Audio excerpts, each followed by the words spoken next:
Let me ask you a question. What is one of the most common traits associated with crafting and gathering systems in MMOs? I feel that some might say grind, or even meaningless due to these systems being replaced by in-game activities and raiding from time to time, but for me, I would say simplicity. In these games, very often it seems that the crafting system is just a side activity and doesn't really take shape in the way we want it to. There have been a few crafting systems in games I've really enjoyed, like Mortal Online for example. I love the fact that you could choose exactly which materials you wanted to use in the creation and how much of said material you wanted to use. And this would also deliver different effects, weight classes. So much went into this that it quickly became one of my top favorite crafting experiences and caused me to spend hundreds of hours doing just that. The complexity of it and other games that also have a very detailed crafting system have completely convinced me that there's no excuse for having a cookie cutter system for crafting in this day and age. Pantheon Rise of the Fallen is aiming to create a unique crafting and gathering experience, and today I'd like to showcase some of the systems we might see. It's going to sound extremely ambitious, but like I said, there's games that have accomplished systems like this, which makes me believe that it's completely possible.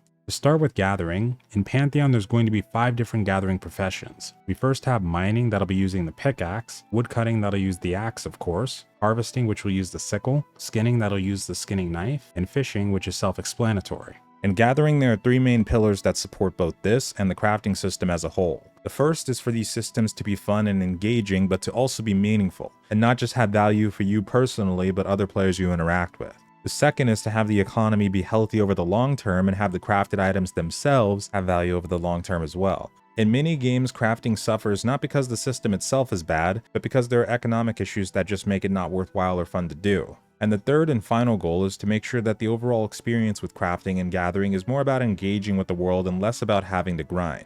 As a crafter, you'll create a lot of items, but they want us to get out in the world, explore and discover, and to be excited by that. It should be more than just sitting in town all day, hammering away at item after item. Now, all of the gathering professions require proper tools, and each gathering profession will level up and have specializations available for each one of them. Most of the gathering nodes won't have hard level requirements, which means that even at level 1 you can attempt to gather from a node that produces rare materials used to create a powerful item. But your skill level and the quality of tool you have will dramatically affect the rate at which you gather said materials. On top of that, your output will also be determined by what gathering techniques you've learned and used. Whenever you gather from these nodes in the world, there will always be a small chance that you might get a rare material in addition to the resource you're after. In Pantheon, you'll also be experiencing the day-night cycle, which will also have an effect on this. There will be nodes that can only be found at certain times of the day, and some might appear only in certain climates and regions. These nodes will also be spawned and respawning in semi-randomized locations, so when it comes to endlessly grinding on them in the same area, that won't be a thing. At most, I would imagine that data mining would give people the option of seeing the locations on the map that a node can spawn in, but can't pinpoint which specific nodes are spawned at that exact moment in time. When it comes to specializations for gathering, players will be able to do all the gathering they want, but they'll only be able to choose 2 as their specializations.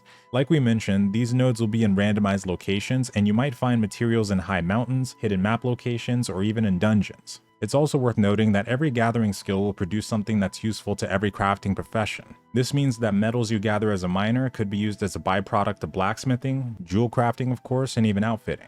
There will also be limits to how much you can gather at once. After starting the process to gather some iron ore, for example, you'll need to travel to be able to store it. So far, I'm unsure if we'll be seeing banks that have limited storage in them, but I'm sure we'll learn more about that system in the future. In the past, it's been said that we might be able to take gathering even farther than just basic interactions such as a player mining some ore from a node. For miners, you might be able to harvest from rock-based corpses such as a gargoyle or golem. For a gatherer, you might interact with nature-based elements, and even for skinning, we might interact with creatures as small as tiny mammals all the way up to a full-on dragon. Some of these nodes might even provide buffs and possibly debuffs to users that attempt to harvest them. When harvested, the node might provide some raw mana to the user, or even a light mana regeneration buff. I was reading a similar description for the techniques we might learn. We might see ones that allow us to gather from these resource nodes at a faster rate, but as a trade-off it'll drain our endurance. There's also going to be some other non-gathering ways of obtaining materials. At its most basic level, salvaging is going to allow us to break down unwanted items for a chance to get some materials or components we can reuse. But we'll also have access to what is known as scavenging. This system is more centered around finding things in the game world, like if you're going through an NPC camp and spot something beside a barrel or on top of a table, that's scavenging. We'll also see resources that can be looted from NPCs or bought from a merchant to be utilized in the crafting system. There's quite a bit more that can be said about the gathering system in general, but the ultimate thing to understand is that it's all about giving the player that sense of adventure, while linking aspects of these systems together to allow community collaboration. Moving on to the crafting system, we have 6 professions so far that appear to be confirmed, with at least one other one that seems to be a maybe, which is known as the scribe. The main 6 are alchemist, blacksmith, outfitter, provisioner, jewel crafting, and woodworking. Each of these professions will have their own specializations like the gathering ones we mentioned, and previously it was stated that you'll only be able to choose one consumable profession and one non-consumable for your character. Although this might be different now and it is subject to change. The consumable professions would be either provisioner or alchemist, while the non-consumable ones would be the remaining 4. Each one of these professions is going to play an important part in the world of Pantheon, and just as a brief example, in some games, making food and drink items might not seem very meaningful. But in Pantheon, there are many situations where having good food and drink could be extremely crucial to your survival. Let's say that you and your group are about to go into an area that has a cold climate, and the cold climate is bad enough that you know there's going to be some detriments to operating in that region. Potentially, you might have some items that help you with that climate, but you might also be able to get a special food or special drink that helps you survive in those elements. Let's give another example.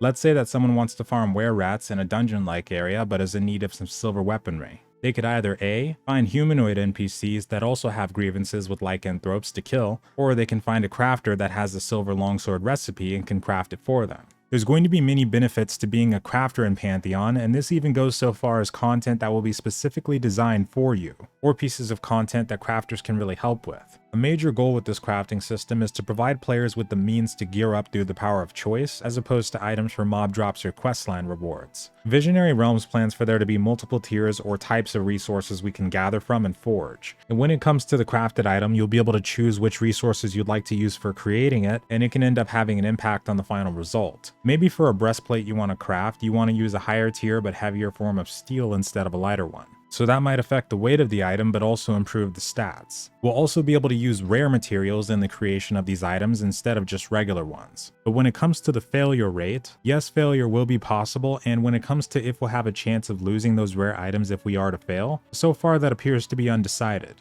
On the flip side of this, we will also be capable of getting superior results or lucky successes that will also have a beneficial impact instead. And the crafting system gets significantly deeper when we start to talk about schematics. Schematics are limited use recipes that can be used as a template to items themselves. Parts of an item like a sword hilt or blade, or any sort of component that you might use to make a finished item. There are going to be base level schematics that you can easily find in the world, but there's also going to be rare versions to make more unique and interesting components. With the baseline schematics, you'll also be able to buy them from NPCs, pick them up in various places, and obtain them using many other methods. Part of the reason why these are limited use is that it allows the developers to control the scarcity of crafted items, which leads to a more healthy economy. The interesting thing about schematics is that in each of the major continents or regions, you're going to find a set of base schematics that are all essentially the same in terms of stats. Think of these as recipes you would normally start out with in MMOs, but these schematics will have a difference based on where they're found. A Kingsfall longsword might have the same stats as a Rainfall scimitar, for example, but the look of the item is going to be completely different. The cool thing about these schematics is that it gives us the freedom to choose which materials we want to use and tweak the results based on those choices. For consumable professions, these ones would actually not use schematics. Instead, they would use their respective tools. For example, as a provisioner, we have a frying pan, and a frying pan normally has enough room for us to hold about 3 or 4 different ingredients inside it. It's up to us what we put in there, and based on what we put in, we'll get different things out of it. So if we put a bunch of meat in there, we're going to get a BBQ platter. But if we put some meat in there and throw in some veggies, we might get something like a stew or stir fry. Because there's an element of experimentation in crafting, we'll also have a crafting journal that'll keep track of what combinations we've tried and what the results were. We'll also be able to expect crafting questlines, schematics we'll be able to obtain by picking and choosing between various different factions, and potentially even dynamic events that are related specifically to crafting. All of this is what creates what is known as the interdependency between professions that allows you to get the most out of your crafting experience.